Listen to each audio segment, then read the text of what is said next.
Yes, yes, yes. Peace, peace. Yeah, we had to keep that running. I'm like, let me run that back. Um,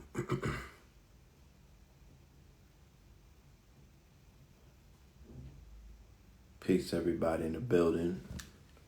Let's see if we could get our brothers back on the line and keep that conversation going.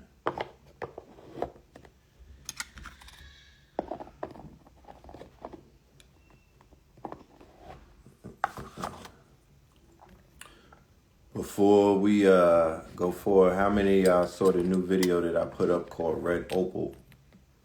Red Opal. Let me know what y'all think about that. I'm back into album mode. Music is the key.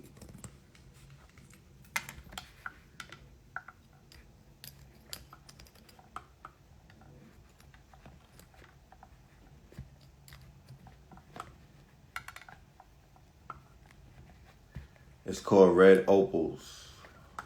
It's dedicated to my grill. See that right there? Red Opals. Yeah. That's that Red Opal.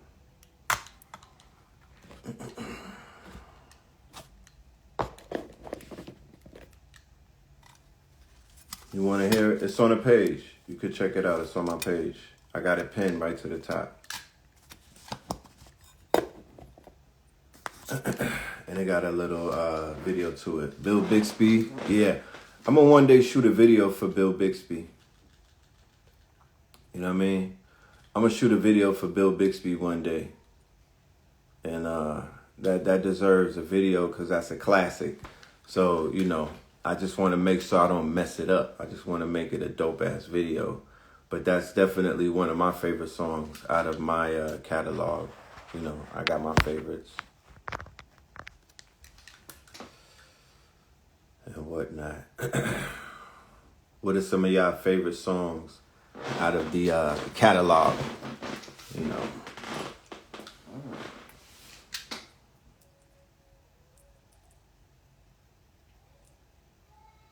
And when I think about it, I got to put together a collection that's like a catalog. Because a lot of my music is scattered around. I don't have all my shit on streaming. And, you know, it needs to be put in a collection. You know what I mean? 10 Summers? Yeah. 10 Summers is my shit. 10 Summers is fire. I said in this new song that I'm going for 19 Summers. 10 Summers is my shit, though. 10 Summers deserves a video as well. My sister Mama Sauce, she produced it and she did the hook. She bodied that. You know what I mean? Shout out to Mama Sauce. 10 Summers. Good Wife is a classic. That's Cambada and Lizzie Jeff. That deserves a video as well. We talked about the video treatment for that. That's one day going to be a video. Good Wife is a classic. That deserves to be on radio. That is, the instant when we made that, we knew that was a hit. You know, one of my favorites as well. Good Wife. Shout out to Lizzie. And definitely shout out to, you know, everybody who contributed to that whole project, The Red Summer.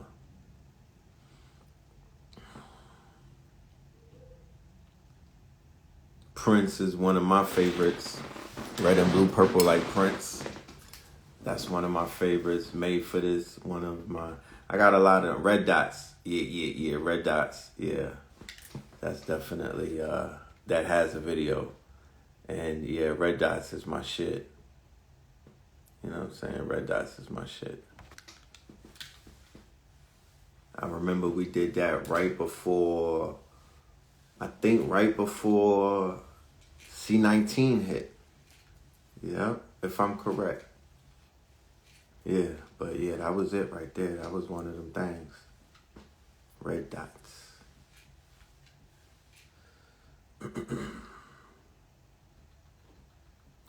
Yeah, but tonight on YouTube, Third Eye Thursdays. Today's Thursday, right? See, I don't even know the day. I gotta look and check because I don't want to make a mistake. But tonight is Third Eye Thursdays. Who knows? We might have a continuation of the conversation that you just saw, or it may be a conversation that, you know, goes in a whole different direction. It just depends on how things fall into place. But because that wasn't even planned right there.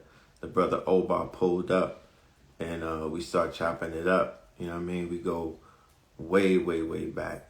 You know what I mean? Salute to the good brother Oba and whatnot. Salute to his family. Salute to AA Blue. I see Human in the building. Shout out to Human in the building. Was really good. Tap in if you can. And let's chop it up real quick and whatnot. You got some things going down that the people need to hear about. And, you know, among some other things.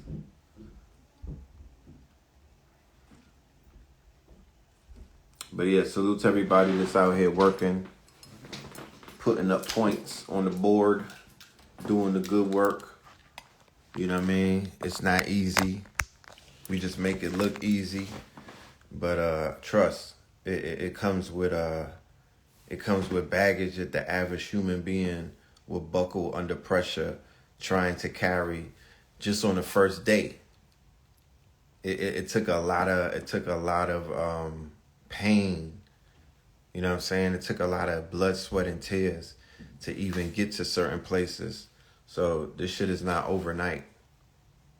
You know? So my advice to everybody, you got to keep pushing forward. You know what I mean? You have no option but to continue to go out and push every day, because that's what I did. I can't tell you to do anything other than what I did. I kept going outside every day in Harlem, every single day. Days that I didn't want to go out, I went out. I stood at that motherfucking table, you know what I mean, with my back to the street, right, but across the street from the Apollo, put in that work, and that work, you know, got me to where, you know, I'm today. And that was a very long journey. And on that journey, I watched thousands of others take their journey and their first steps and whatnot and embark on their quote unquote road to perdition, road to greatness, their march to madness or march to gladness. It depends on how you see it. You know, I've seen people go from mortals to immortals all in a lifetime. You know what I mean? And it's even.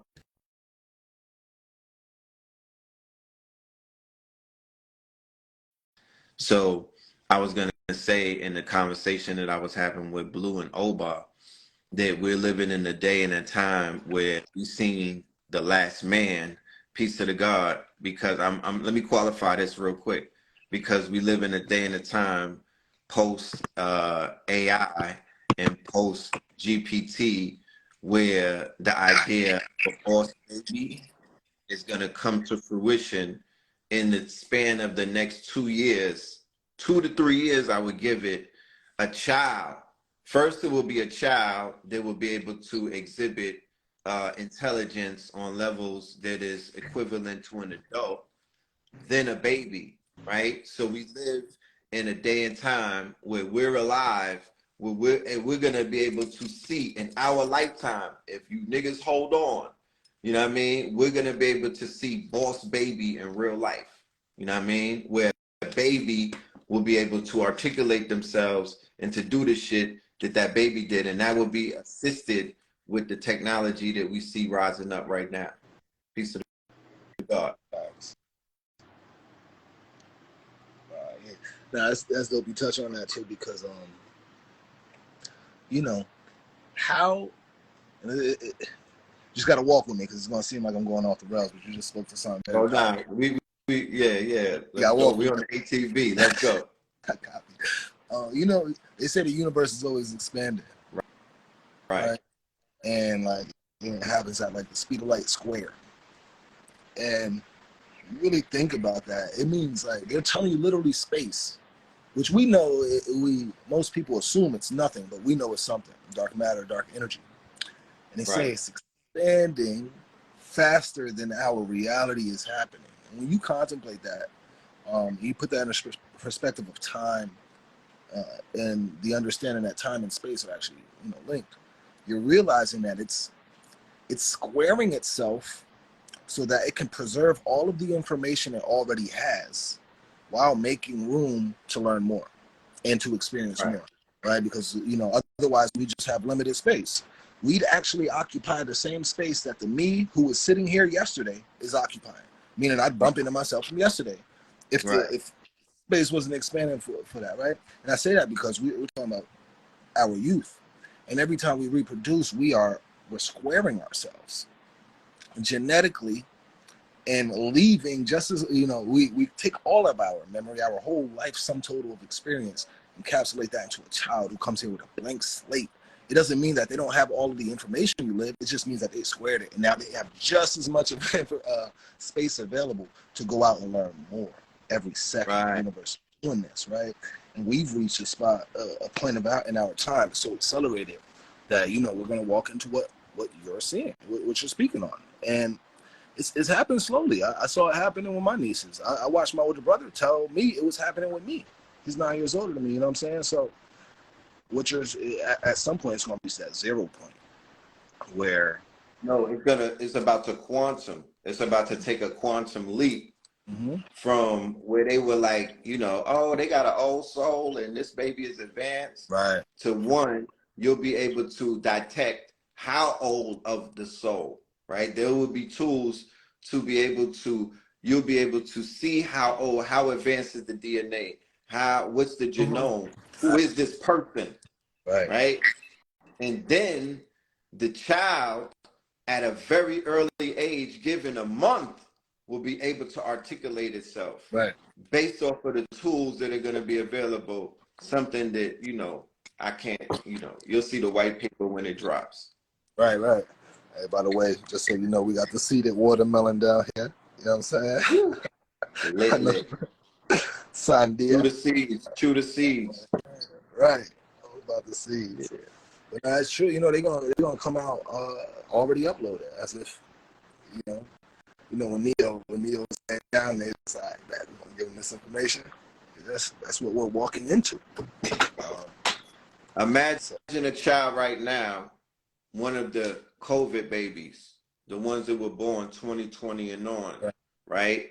If you're able to teach this child how to prompt, if you're able to teach this child how to talk to a computer to say, write the code for this type of idea to make this type of video game, or this type of phone app, or this type of learning thing, or this type of whatever they could think of. I'm just saying a character, they could get on Mid-Journey and knock out images and whatnot, right? The child's mind is imaginative, but what you have with these tools are tools of imagination /imagine, right? Right. So the child has the most robust imagination, right? Between the parent and the child has a very, very free imagination, and the parent, based off of experience, they have a more vast imagination because of what they've experienced. Like the fact that I grew up. The fact that I grew up and experienced G.I. Joe, Masters of the Universe, He-Man, Transformers, Voltron, all at the same time, right? Usually one after the other. It makes those, it takes my imagination, into a whole nother place, based off of what a child that was born 2 years ago has. Right. You got a different palette, you know what I'm saying, to choose from. And that illuminated something to me too. It's like, whereas a child, just coming into the world, will be more creative in the ways that they do something, right? Because they're not really restricted by the traditional methods, etc. However, they're still limited by their knowledge base on, their flexibility or the tools that that are available to them. Whereas you and us, we've seen so many different things that we have more to draw from when being creative. We've seen more examples of creativity, right? However, some of our methods still may conform to the traditional methods that we were raised on. So that's that. Now, if we can, you have a son that if you can take his boundless approach to certain things, plus your knowledge base on what to draw from, now you got a deadly weapon. You know what I mean? Right. That's how I love how the ancestors work, because you just channeled what I was trying to interrupt you. I was trying to rudely interrupt you and interject while you were speaking, and then you spoke on it. Before I was like, and you kept speaking, and then you spoke, because I was gonna add a but, an asterisk, and I was gonna say, but what about the fact that the child is born has all of those experiences in them? That's the squaring shit. That's what that's why I The open with squaring, right? square So this yourself. is where the You create magic. a So seed. no child is born without. The child is already born with everything that you've already experienced and then some. Right. So the imagination, so what you can summon about Transformers, he or she can as well. You'll be like, how did they know? Because you knew. You are them. Correct. They are you, but a more updated version of you. And that's what the technology will be able to identify and enhance and unlock. Mm-hmm. So imagine a child being born and having that thing unlocked, where they have all of they got the memory and they got the information of the parents' DNA, that they're and all of the other ancestor DNA, it's unlocked. Right. Yeah. I mean, because they say, hey, DNA can encode video, meaning, what we see, not necessarily video, but they're actually using DNA and its algorithms to store video now. We're going to make these DNA chips and all that, right? They running DNA through multimodal machines, brother. Yeah. They running DNA through multimodal LLMs and coming up with craziness. Right. And look, that's what, we definitely have to spearhead some of those studies ourselves, because a lot of what we've been told about genetics, the Ancestry.com and all of that, now with AI, we have the tools to go through this information ourselves, collect a little data sets from people here and there, and then run classification algorithms, cross-references with history and migration periods and stuff like that, right? And now we can really see for ourselves who's from where, because, when it comes to like Ancestry.com, they're just, these type of models are the classification models. They'll just group different models, but they don't have the explanation of, okay, how this group got here, how this group got here. You know what I mean? So, with AI, we can actually comb through all of that ourselves. And how in the time, how much time is being compressed in that process? Yeah. In like 1 or 2 folds of DNA. You know what I'm saying? We got like a lifetime. Right, I'm saying by utilizing these tools, you shorten the time span of how long it would have taken maybe a year or 2 ago. Right. Yeah. Right. So, and then, DNA is one of the places where we've been able to examine quantum entanglement. 2 things happening different places at once, to the point where they can't tell if it's the same thing both places at once or if telepathy is happening. Right. We've been able to observe this in DNA, because there's photons on DNA as well. There's been DNA outside of the body, and we've done things to persons like internally, and you see the DNA outside influence the same effect while it's alive. Right. And I say that because as we get into, entanglement is the premise of quantum computing. How to send information without any lag time, without nothing happening. So it's almost happening telepathically. That's how your body is responding to everything. It's almost like, how mother always knows. Right. Twins are quantum entangled, brother. Yeah, that intuition. No, we call it twins. Right, 100%. Twins. Because of the fact that we are the biological example of a living quantum entanglement. We are of the same egg, specifically identical twins and not fraternal. Right. You're talking about one egg that split into 2 to create 2 beings who are quantum entangled as one, right? So that's quantum entanglement in this living form. That's the twin pillars. That's me and blue. Yeah, I told you. without talking to y'all, and you and Blue hit me up within the same 5 minutes. I was answering Blue's text, and you called me. I said, "Nah, don't start with the entanglement." Right. Nah, that should be Right. real. Because the first way that they found to reproduce quantum entanglement was by shining the light through the crystals, and watching the spectrum be divided, watching the light be divided into a spectrum, I should say.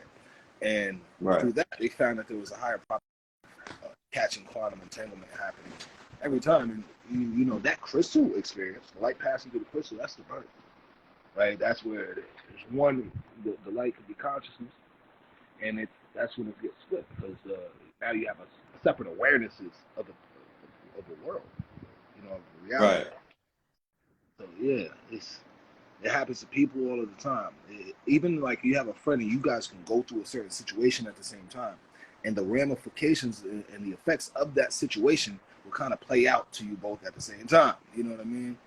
And so being able to catch an entanglement, even being able to harness it, if you can latch onto its patterns, you study its patterns, or even how it works. It's really about being on one accord, or as you and I say, on code. You come from the same genetic code, and y'all have a code amongst each other. So Right. how do you get more entangled? It's like a program aware of what's happening within itself, no matter how. Right. And then when you have children, you become entangled as well. There's a quantum entanglement between the child and the parents. Right. You know. Right. So this is definitely something that is proven. You know, and just the fact that the conversation about quantum is becoming more of a household conversation, it just goes to show how far along we are in this narrative or in this conversation. That's the underlying narrative or story arc in all of the superhero movies now. Right. And it's hilarious because quantum understanding is inherent in all spiritual mythical teachings, right? Right. Hinduism, if you read the Vedas, bro, like it's all quantum studies. The flower of life. When we start looking at, even when you go back to Kemet, and read some of the stories, we're talking about quantum phenomena, right? From dark matter, from like all of these things. They actually tell you how the universe came out of dark matter, dark energy. When Atum built everything, and he said he looked around and he was in blackness. It was nothing but all darkness. He looked around. Right. His mother, Noon. What is Noon doing there? And why is Noon depicted as dark waves, bro? It doesn't. It's just, come on now. So, and that happens in my micro and macrocosms. It happens within our families. These are systems, and nature itself is an intellect that can be duplicated into these processes, and our organic life is only one of them. So people ask me all the time how I come up, or how I'm even able to do what I do, and I'm like, yeah, I promise you, all of these systems and processes are found in nature. If you study your own body, you study your family, you will see everything that I am doing on a computer here. Since I've been able to observe these processes, articulate it to myself, and then write it in code. You know what I mean? And duplicate the process. But the algorithms are nature's algorithms. These are God's algorithms. You feel me? Right. You following a formula that that you privy to have knowledge of. Right. Yeah. You mentioned my kids coming out prompted, and I'm like, man, you know how many questions I had growing up that just, my family couldn't answer. My mother couldn't really answer. I was a very inquisitive child. I was into science since I came out the womb. We had parents who were busy, and it extends beyond parents, even teachers. I remember being in 8th grade, and I asked my physics teacher. I said, "Hey, if I could stop time, would I be able to walk on water because the molecules don't have time to move?" Now, when they teach us solid, liquid, and gas, everything solid has a very slow vibration. Everything's close together. Liquid is a little bit looser, so it's liquid. And then the more spacious the atoms are, it becomes gas. So I asked him, hey, well, if I could stop time, shouldn't these things kind of freeze where they're at and be solidified? But that kind of made common sense to me. I was a 12-year-old kid. I will never forget it because he was the one grading my papers, and he didn't have an answer to a question that I was only asking just to see if he knew. It's not because I didn't know, because it was common sense to me. Okay, atoms freeze. Now we have something solid. Now, to that point, I was dealing with a teacher who was ill-equipped to to handle my questioning. But in the realm of AI, when these things are trained on the sum total of human understanding as we know it, it gives now the children can actually explore their own minds, their own inquisitions. You know what I mean? Things that I didn't have. If I had GPT-4 when I was a teenager, Google was my GPT-4. So when everybody was running my social media, MySpace, since 8 years old, I was Googling. I wrote reports for myself on Cleopatra and stuff like this. I used to have my parents buy report for them, so I just wanted to write stuff down. I wanted to document things. That's who I was as a kid. That's how I entertained myself. You feel me? So if I had a GPT-4 when I was a kid, it'd be Neon's Neon right now. Right. So just imagine, and that's children of all backgrounds. Right. Don't matter. It don't matter the race. It don't matter the price. There's a child right now this on some old Slumdog Millionaire shit. It's a child right now in a shanty town that's on GPT, getting information downloads of their lifetime. Of their lifetime. Don't matter what because people interject what they going through into somebody else's experience. No, but it's unique user experience. They're getting their mind blown, and they're getting turned. It's going to do a divine spark. You can't unsee some shit like that. You can't undo it. You know what I mean? Once you expose, you're in, right? You're going to be exposed to a level of, let's just say utility. Right. And it only goes up from there. Yeah. So I'm looking at that through the lens as a creator, as a merchant, as a teacher, right? As a visionary. I could put myself in 2020 and just be like, okay, I'm gonna look at the world through the lens of somebody who just got here in 2020. Yeah, and that's what it means to learn like a child, right? Right. But I'm just saying, imagine, because people are looking at the world through their eyes, based off of their hangups of whatever rotation around the sun that they've taken, right? Once again, ego. Right. But I'm saying that if you looked at the world through the eyes of somebody who just got here in 2020, who's really like 3 years old, imagine the world that they see. Yeah. And all of this is a norm. Right. And where they could be in 3 years from now, based off of what they see or what's being shown to them. Yeah. Because what you can show a 2 or 3 year old is some dynamicness versus a dystopian, worn out, sad, backwards, upside down, defeated, doofus, dysfunctional, desolate, disorganized, devalued, and demoralized culture. You could say, you know what? I'm going to show it some uplifting, forward-thinking, Afrofuturistic, visionary, right? Holistically prepared, well-balanced entertainment. Yeah. Visual depictions of greatness. Right. 5-year, 5-year video, 5-year projection video essays. Where are we going to be in 5 years? Let me see a projection of that. Right. Stuff like that. Right. Installations, art. Where's the art? Where the fuck are you artists at? All of the people that was complaining about, oh my goodness, Lindsay's about to take my job and majority is coming from my easel. Nigga, where y'all at? You know what I mean? Not producing, right?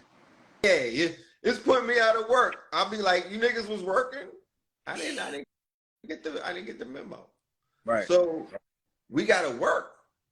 All of the artists, the people who are claiming that AI is coming for you, when you could just pick the damn tool up like you picked up Photoshop, like you picked it. That's like saying, oh my goodness, Illustrator's coming for my fucking ruler. My Right. job Right. is drawing. And they was hiring me to draw straight lines at all of their supermarkets. Niggas that's coming for my hustle.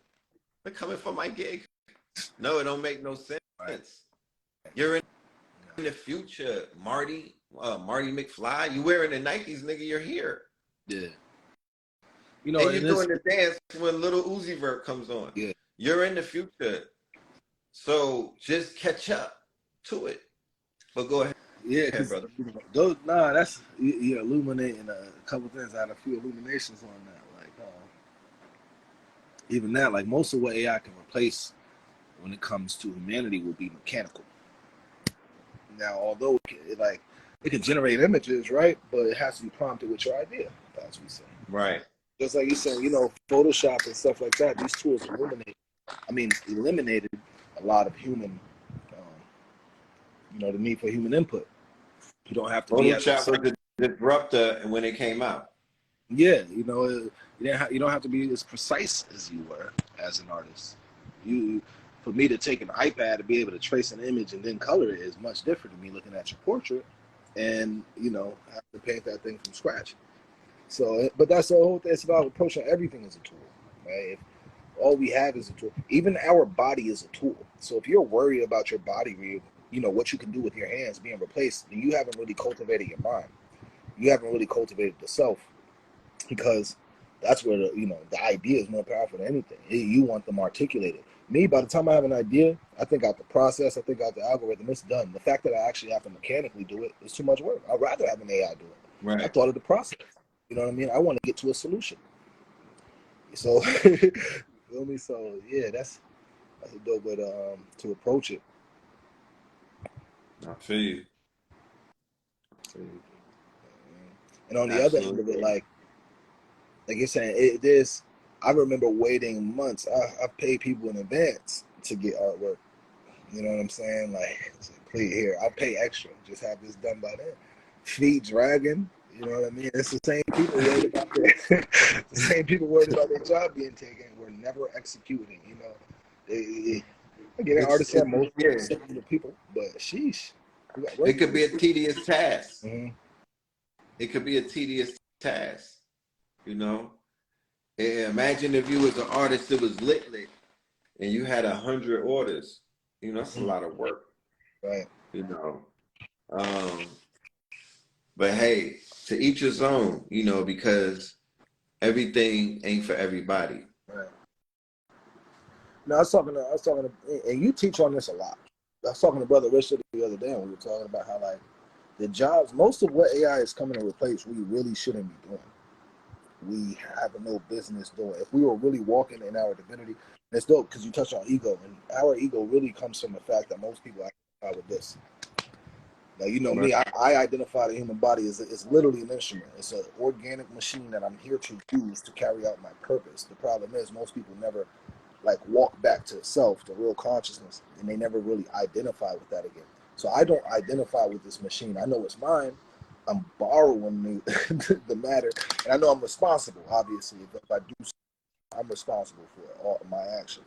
However, it's not the world. My influence doesn't stop at my fingertips. You feel me? I can speak to you. My words are going through. People are hearing these words, and it's influencing them through there. So your energy is actually, and what you do with it is more important than how you identify with your machine. So when it comes to a lot of certain jobs that we are employed to do mechanically, autonomously, Starbucks, move this cup over here, press this, and all that. Like, we really shouldn't even be in those spaces. We are the planet's neurons. We are the planet. We are a planet. If we were all on accord, communicating properly and honestly, we would be the planet's intelligence, its brain, its communication network, like our nervous system. That's what we Right. would be. And that's where our head should be at. We shouldn't be trying to fight to keep jobs in the warehouses that people don't even want to go to. You complain about these jobs every day. Right. Now you're worried about it being taken. So that's when, the colonizer has come to us in the sense that's like, yeah, we need these jobs. Most of these jobs were created because they didn't want you competing with them, so they wanted to give you little menial slave work to work for them. Right. You know what I'm saying? But once you got to come back to self, that knowledge of self really does eradicate all of the confusion because you're able to design your purpose. You're able to actually create your purpose, not find it. Because once you know yourself enough, you see the environment, you know what time it is. It's like, okay, now I can actually curate where I am best fit, what team I want to align with, where is my mind most useful, where are my skill sets most useful. Then you create your purpose. God power. You know what I'm saying? Right. And you have to get to a point where you say, I got to create something. Mm-hmm. And then you go and create that thing. Mm-hmm. And the advantage that you have today that you probably didn't have yesterday is that you could create stuff faster today than you did yesterday. You could create digital assets and physical assets. Right. At the speed of your ideas. At the speed of your ideas. As at fast the as they speed of come. your ideas. Right. Yeah. I was talking about the long tail the other day on one of my lives. The long tail exists. So that means that it's endless niche markets, or it's an endless tail. It doesn't end. It does not end. You'll never see the end of the tail. But because of the limits of physical products and the aspect of volume and all of these other dimensional 2D things, you can't win like that in the real world. So businesses have abandoned real world marketplaces and transported to digital marketplaces where it's infinite amount of buyer opportunities or buyer options and whatnot, because you can offer an unlimited amount of quote unquote digital assets, right? Services or products. This is something that you had to have inventory in the real world in order to, keep up with supply and demand. And in the digital world or in the digital economy, the supply and demand is usually maintained, digitally. Yeah, like, Dan, because it's like, what's your inventory? When it comes to digital assets, your inventory is your creativity and your knowledge base. So what's the inventory? Is there a limit to that? Are you telling me that you know what I'm saying? Don't tell me there's a limit to your creativity. What you're doing. Yeah. So my only job, right, is to assist you and show you 40 ways that you can monetize that truth. Right. That's what I'm doing in my workshop. You know what I mean? That's what so many people are signed up for, with 40 AIs and a mule and whatnot. You feel me?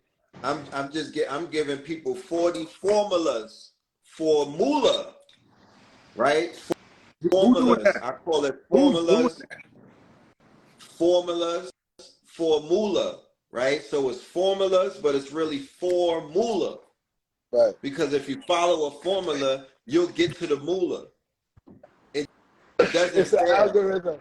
It's an algorithm. You feel me? And people are not following the algorithm. You're off code, so you can't. The AI shows you that code doesn't work if it's not correct. If you're off code, you are not efficient. Right. You're a liability. You're not an asset. You have a virus. You are not. Huh? They're in error. You're in error. You're considered to be in error. A syntax error that needs to be removed. Mm-hmm. So when they said stay on code, or when they say follow the code, or when they say these niggas are off code, what is that indicative of? That's indicative of you're not gonna get your shit it's not gonna move right. Things are not gonna operate in its optimal quote unquote execution. Right. So the key to this whole thing is to fix the code. Right. So, and it's about time to really start running that up too. The whole Code Nord platform is based on that. Right. Get coconuts out here for about 50 cents a coconut. You feel me? Oh, now put some in the box and send that to the States, my brother. I need that. You're in Costa Rica. I didn't even tell people he's in Costa Rica right now. My Yeah. brother right here is a digital nomad. He shows up in different paradises, while he does his digital nomad work in the digital marketplace, tapping into the digital economy. Right. This is it in living color. Right. Yeah, for those who don't know me, I'm human. I'm an AI engineer. I program all of the stuff that we're talking about. I build it from scratch, build systems, build platforms that involve AI. But more so, I actually build the AI and their networks from scratch. I can put them in platforms, but I actually am more interested in how they function, training them for customized purposes and stuff Right. like that. But yeah, I travel quite a bit. I'm able to enjoy nature. I'm in the jungle right now in Costa Rica, off grid. Not even the more common area. I'm in a place called Nosada, still blooming, and I'm able to do so by way of being a digital nomad, right? Leveraging these technologies, not being scared of them. Um, I like what I actually made a post about how people are always try to hoard all the keys to freedom. We preach freedom and then we hoard the keys and we try, we don't want to get that game. And I tell everybody, I like the way how Red brings it. As a programmer, as an AI engineer who builds this stuff from scratch, I always tell everybody, Red, if you're coming from a consumer level and you just want to implement this stuff, you want to know how you can use it. You're not really interested in all the back end of it. You want to know how it can Right. benefit you and your family. Red is out here teaching, multiple streams. He's even giving me plenty of ideas. As somebody who builds it, he's really going to the community on the ground level and making sure that people can leverage this technology to feed themselves, to give themselves a life akin to what I have. I don't have a return date to the United States. I travel where I want, when I want, and I don't think about how much it costs. And it's because of what we're teaching. How to leverage, how to update yourself, and leverage what's coming. But it all comes down to staying on code. The first code that you even have is your principles. Your guiding principles are your code.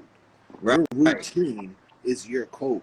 So what we want to do is get you to change those things, get your fundamental principles down, get your routine right, so that now you're operating on code and that you can optimize and manifest the results that you want for your life. Definitely.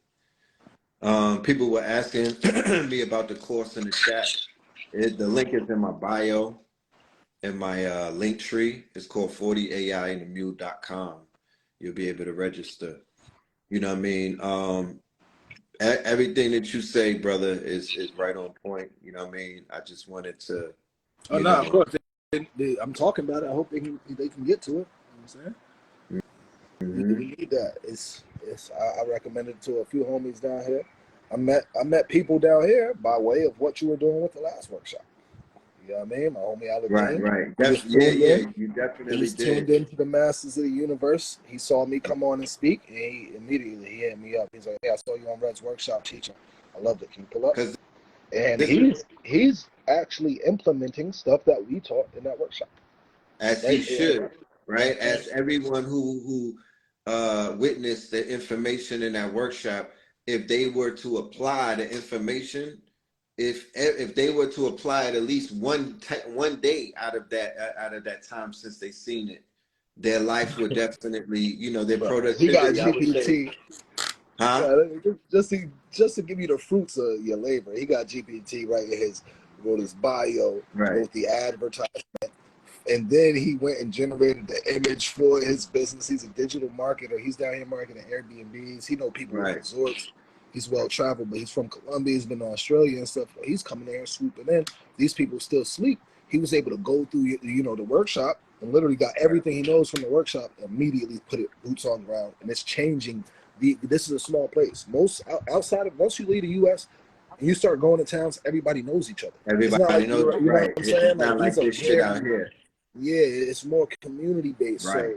So a person like him, we sent that wisdom. He's taking it. He hit the ground running. He got people already locked in. They're about to build a platform that's like the Uber, but for the locals, because a lot of foreigners move here. They open up their shops. He got a whole platform built out that he's doing where now it's just local services, and it's like the Grub hub for local services and stuff. But let again, me a lot of it was predicated on the AI work that we taught. right. And that's how the information travels, at light speed, right? I just wanted to just interject about what you were saying just a minute ago Yeah, about, huh? yeah. Go ahead, cook. That you absolutely correct. You know what I'm saying? When we come into these neighborhoods, and when we put this information into the world, right? This information has the ability to change things in real time, right? Right. One of the reasons why I decided to do because I was like, nobody's going to come to the community and give them information about this technology stuff. Nobody's going to make it simple. Nobody's going to give them the heads up. I made sure to go on Rich platform when 2022, before the end of the year. And I'm like, yo, the whole 2023 is going to be about AI and this tech stuff, right? This is what we have to be. We have to be ahead of the narrative, Yeah. right? So by being ahead of something, that means you become conscious of it or aware of it. By becoming aware of it and anticipating it, when it happens, you're in front of it already. Whenever you're behind something, you're at the will of that thing.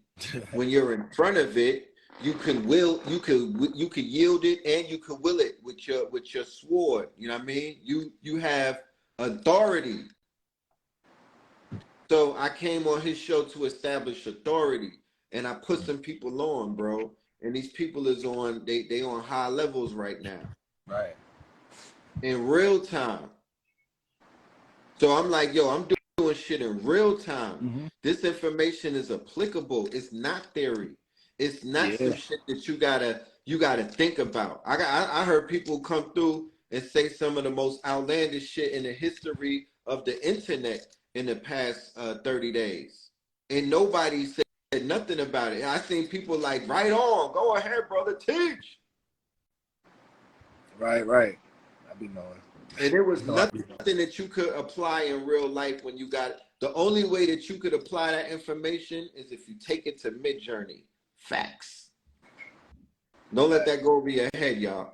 Right.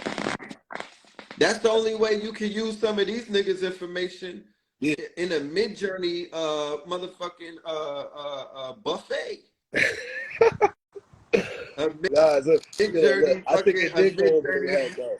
It did go Huh? over their head. It went over their head. I'll break it. I'll make a It plan. did. It did. Look, a lot of these people information you can't apply, and I spoke on it a while ago. I get these calls all the time. I'm an actual developer. I'm an AI engineer, so I build these systems, and oftentimes I don't really have time to explain how they can be used. And Red goes around actually teaching how they can be used. Not only that, wrote a book on how they can be used, those workshops on how they can be used, and charges very reasonably, especially when you go look online for the cost of some of these things, right? Now you'll have people who using the same terms, they're familiar with the terminology of certain things, but when you actually do a deep dive on what they're talking about, there's no application to the stuff that they're telling. But our people, we get so wild sometimes. Like you said, the right arm, brother. Yeah, I hear you. But after that video goes on, there's nothing but a whole bunch of feel good. They didn't walk away with anything that they can use. Right. What we do is we actually walking away with an algorithm that they can implement that will actually help their business to the point where, like, with 40 solutions on how to make money, they can't do it, or even start a business. Think of the money later. With 40 solutions on how to activate your goal or to start bringing your goal into fruition, Right. it's You have everything you need. You got a whole workforce at this point. You have every tool that you need to bring to fruition whatever idea you have. And it's to the point that we get practical with our information. We applicable with our information, not just seeing how smart we are. We transitioning now. We know we are very brilliant people. Now we're moving into showing. We're building systems, Let me putting even systems in place take for it others. further. Yeah, Let me even take it further because this has to be said. When Ye got on the Breakfast Club, he said information is the new gold, right? Got to put gold in my mouth because the information that he was inferring to is the information that our community are the recipients and the beneficiaries of, right? And the creators of. The level of information that we possess as a collective and as an individual and whatnot is the real money. So the key is to understand that shit and learn how to monetize it, right? We have to see our worth as a community and begin to live that shit. You know what I right. mean?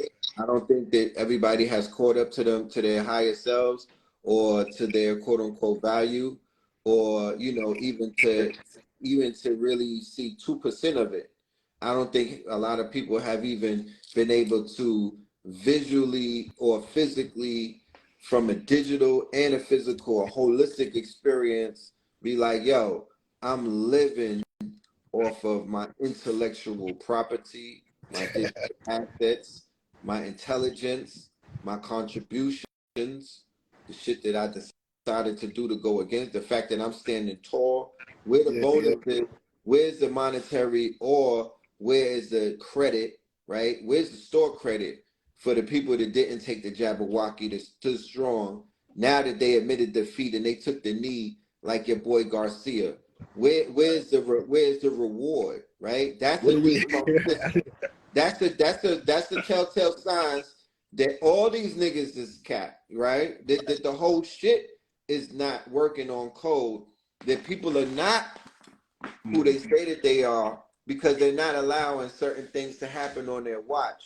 And that's unfortunate. Yeah, However, you yeah. know, Because the it same. is a reality that should be implemented where there should be a reward system set up for niggas to stand tall, right? Right. And don't fold and keep it 100. 100 is not rewarded. 100 is not incentivized. 110 toes is not a part of the quote unquote value proposition and whatnot. Right. In the conscious community, in the hip hop culture, and many other places and whatnot. However, you could see it overseas.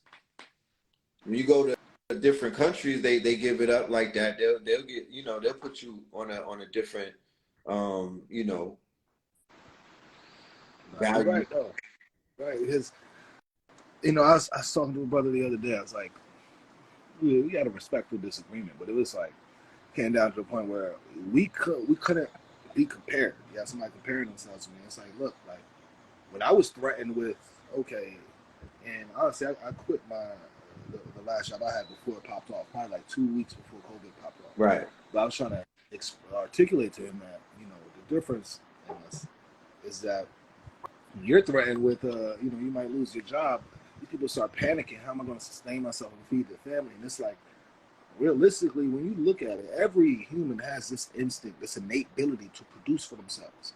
You don't lack Right. anything. You don't lack a mental faculty, and if you have all your physical components, it's instinct could kick in. But I was trying to Right. tell him, like, you can't even compare us on principle alone. I'm somebody who I will actually starve until I get to my destination, until my goal comes into fruition. I will sacrifice everything because once I have a vision in mind, once I know what is right, I'm gonna follow it through and I'm gonna manifest it. Right. And so when all that stuff is popping off, okay. Whereas some people were running to get the jab to go to a concert because they felt like that's how it was going to be forever, or to jump on this wave or whatever wave to go into this restaurant. You need these people worried about restaurants. I got food. I'm gonna go home and cook. I cook better than the chef anyway. You know what I'm Right. saying? But it's the fact of doing. That's when doing for self really showed up. You can actually see who's about what they talk about and who isn't, and that it just shows a level of who's a principled individual and not even saying the people who succumb to the persuasion and propaganda aren't even principled, but it also shows who's fear based, who will not move, who's unmovable in their life, and who's actually literally willing to die for what they believe in, right? Who's going to stand up for it and live Right. That can't be overlooked. Right. That just can't be like pushed to the side right. and be like, okay, what's next? No, nigga. Nah. Yeah, That we nigga. need the same vigor. We need the same vigor as the people telling us that we were killing people for not getting vaccinated and all that. We need that energy, but in support of what we did, because Nigga, it wasn't difficult. It was a lot. It was a lot. It right. was a war. It was a literal psychological and spiritual war It going was on a between us, our own psychological family members, our family, right? friends. Come on, yeah, So economical, social, psychological, mental. Are you serious? crazy, and we won. Yeah, people were talking greasy. Are you done? Oh yeah, yeah. Because we were the conspiracy theorists. We were the crackpots. People asking me where's my degree to you know. Did you hear? My, Right? Did you hear Tucker Carlson's last broadcast before he got fired he was about Robert? cooking. He was cooking. Huh? I'm talking about he was whipping up the stir fry. That ass. Back though. He was. So that was like that's like the curtain call that's the bookend to this whole, like, that would be the season finale damn near to that whole fiasco and whatnot. When the Right. documentary is done, it should just end right there on the Tucker Carlson show when he gets fired the next day. Just to show you how defeated, because Blue Pill always said when media falls, big pharma falls, or vice versa. When big pharma falls, then that's when media falls. Big pharma is falling because they took the knee like Garcia. Y'all niggas didn't see it. You know what I'm saying? If we was in Rome, they would be getting ready. They would be greasing up Fauci's neck. If we was in Yeah, France, yeah, yeah. they'd be getting the guillotine ready. Like, they took a L, y'all. Y'all didn't hear that? Nobody. Body bag. It was a real body bag. You know, but you know they're gonna sweep that under the rug. They definitely gonna sweep that under the rug, bro. Niggas, niggas got all eyes on China right now. They got niggas ready to. They doing Rocky 3 to us again. I don't know if you lived through that. Nah, real talk. OG niggas from the 70s and the 80s lived through the Russian shit before, and not really China though. China is some new shit. Yeah, I feel it's funny because I was speaking to one of the OG. He lives here a little bit down the road. Well, he owns my Airbnb basically, and Right. he's actually from Canada. He moved down here, but he was speaking on the same thing. His father actually worked on vaccines in like the 50s. He's an older brother himself, and his father was sent to Germany because there was a bunch of diseases and all that stuff going on in Germany after World War II. I mean, Right. yeah, mind you, chemical weapons were a prominent part of World War II. So who knows, you know, what was even going on, Right. what he was sent there to rectify was probably cleanup work. But, you know, he spoke to that. He spoke to that on that heavily about how China actually had a famine. I believe, was it the 70s?